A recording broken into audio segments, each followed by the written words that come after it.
Boatworks Today is a viewer-supported show. To learn more on how you can get involved and watch extended ad-free versions of these videos, please visit our website, boatworkstoday.com, and click on the top of the heading where it says Support This Show. Thank you.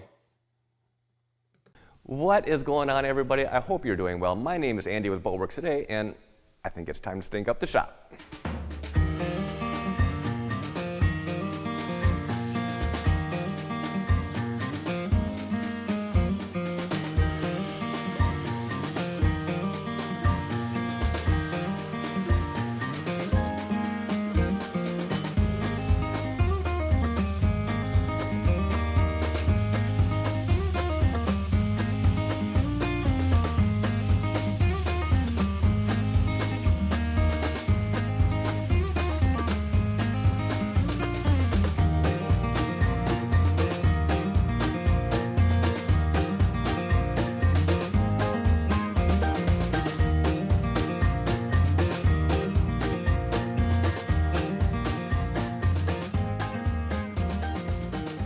Good morning. It is the following day, and before I checked out last night, I finished doing the rest of the grinding up on deck around all the stress cracks that I found and just kind of did a general cleanup. Because if there's one thing I cannot stand, it's starting a brand new day in a mess. So the goal for today is to get new glass laid up over all the areas that we ground down last night.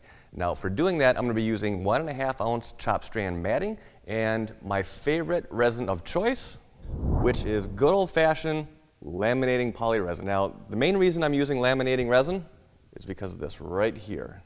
No sanding required between coats. Because the honest truth is that sanding fiberglass just straight up sucks. So the more I can minimize that, the happier I'm going to be. Now, as you just saw, I'm going to be using the TotalBoat resin for this project. Now, I've used this resin on a number of projects over this past year. I've been very, very happy with it. So I'm going to be using it on this project as well, which is, well, my boat. So to get started, let's peel off a bunch of chopped strand matting, get this torn off into strips, and then start getting the material laid up.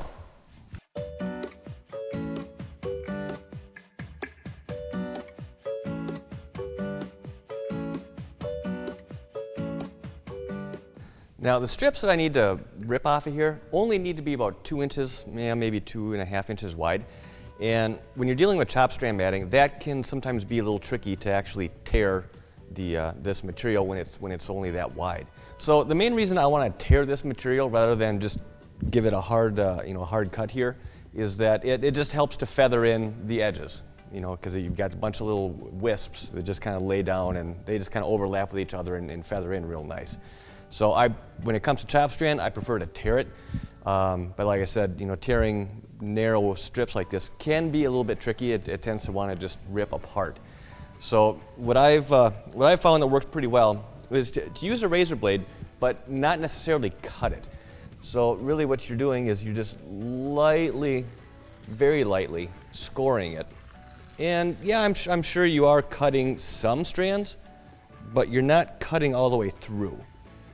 And basically what that does is it helps to establish a line for tearing hopefully without ripping it into a bunch of short pieces. And if it does, then that's fine too. But just for the sake of being able to lay this up a little bit faster, I would prefer to keep it as long of a strips as possible.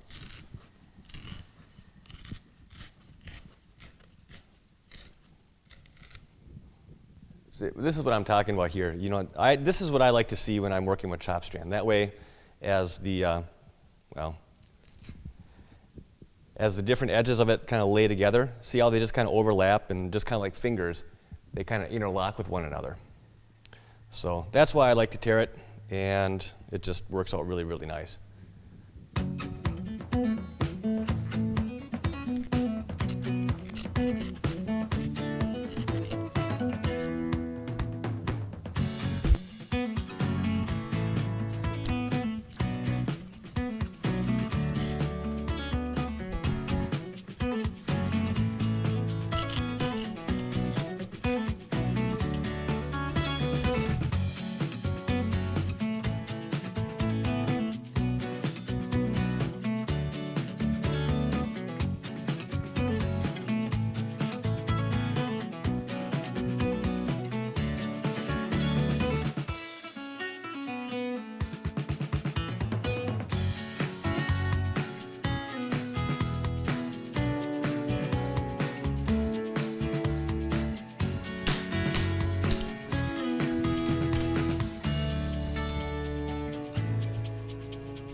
So it ended up being just a little bit late last night after I got the glass laid up, so I wasn't able to stick around to actually top coat the glass so it can fully cure. So we have to take care of that first thing this morning. Now, when it comes to sealing off your fiberglass, you have a few options as far as how you can approach this. The way that I personally like to do it is I like to go ahead and top coat it with some Gelcoat, let that set up, and then go over top of the Gelcoat with some PVA. Now, I'll explain why I do that here in a second, but some of the other options that you could do is you can take essentially what's called like a wax additive, and you could add that to a small batch of the same resin that you use for laying up your glass. Or if you wanted to, you could actually take that same wax additive and add it to some Gelcoat and then apply it that way. The wax floats up to the surface after it's applied, seals off the glass, and then everything cures and everybody's happy. And another option that you have is actually just to go right over top of the glass with some PVA, or polyvinyl alcohol. Now, the reason I like to apply the Gelcoat and then the PVA, for one, when you apply the Gelcoat right over top of the glass, it helps to fill in some of the texture and just, gives you a smoother surface faster. And then applying the PVA over top of the Gelcoat, then it just, because you already have a fairly smooth surface because of the gel, it just makes it easier to clean the PVA off before you start sanding. Now, going back to some of the other options that I'd mentioned, you could apply PVA directly to the glass, and that would work and that would fully cure. However, the glass still has a lot of texture, so when you actually apply the PVA directly to the glass, sometimes it can be a little tricky to get to wash that PVA off, just because it gets stuck in all the little nook and crannies. Going back to some of the other options as far as using the wax additives, again, those work perfectly fine, and they will certainly get the job done.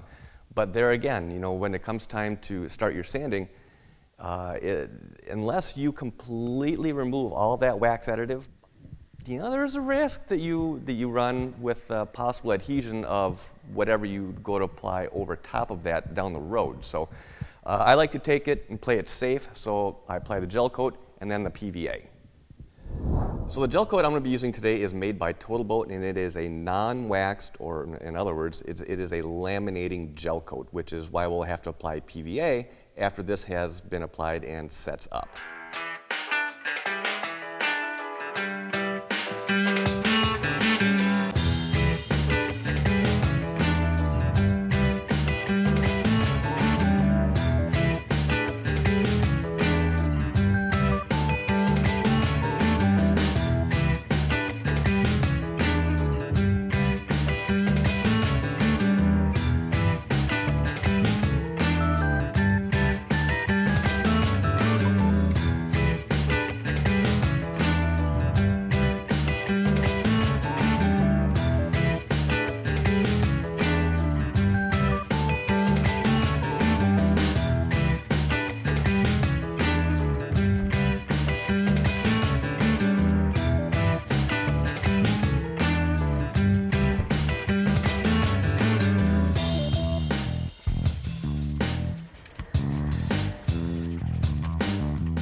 It is the following day, so our Gelcoat has had plenty of time to set up. So now we're ready to actually move on to the PVA. Now, I want to touch on this a little bit before we jump up on the boat. Now, PVA is basically, it's polyvinyl alcohol. It's liquid plastic, essentially. Now, there are a handful of different companies that manufacture this stuff. They call it different things, but essentially it's all exactly the same stuff, for the most part. Now, what I'm going to be using it's called Partol. It's made by Rexco, I believe. And like I said, there are a number of different companies that make this. Now, this is like 1 gallon size jug, and I have had this for probably 5, maybe even going on 6 years, and I use it quite a bit. So as far as how much a person would actually need to buy for a project or a series of projects, this would honestly be overkill for most people. If you can get a pint or a quart size of it, that will be more than adequate for most projects that you're going to ever have going on. Now, another question that I get quite frequently is, well, where can I get it? Well, just to make things simple, I will have links down below in the description where you can go and order the PVA, as well as any of the TotalBoat resins that I'm using here in this video. So if you use that link, it'll take you right to TotalBoat website, where you can pretty much get anything that you will ever need for your projects. Now I am going to be applying this by brush. You can spray it, but I'm all about making as little of a mess as possible. And that's about all I'm going to need. I wouldn't even say that this is maybe 1/4 of an ounce, and that's going to be enough to cover all the areas up on top of the boat. So one of the neat things about PVA is that it is water soluble, and essentially what that means is that after you're done brushing it on, clean your brush, and you can use the same brush over and over and over again, and well, until you either lose it or forget to rinse it out and it gets all crusty.